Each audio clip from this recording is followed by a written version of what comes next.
এটি একটা এলপিও 1616 বাস চেসিস 57 এর 4টা জিনিস পরিবর্তন করা হয়েছে। আমি সেটা দেখানোর চেষ্টা করতেছি। 1 নম্বর হলো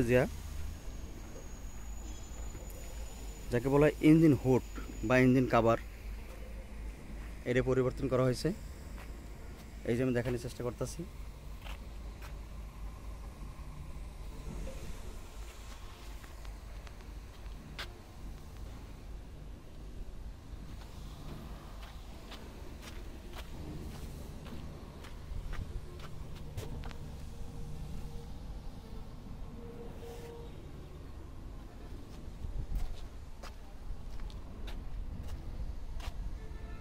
দুই নম্বর হলো এই যে হুইল রিমের কালার কালো ছিল, সিলভার করা হয়েছে।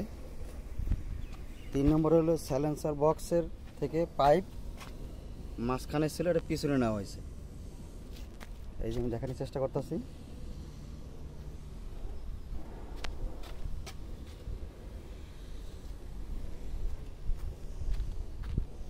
এই যে পিছন পর্যন্ত নেওয়া হয়েছে পাইপটি। And spare wheel carrier, spare wheel এই উপরে ছিল, সেইজের উপরে স্পেয়ার হুইল ক্যারিয়ার। এই যে ডাইন পাশে চেজের সাথে একটা স্পেয়ার হুইল ক্যারিয়ার লাগাই দেওয়া হয়েছে। এই হলো 4টা জিনিস পরিবর্তন করা হয়েছে। এই যে ডাইন পাশে লাগানো হয়েছে ক্যারিয়ার।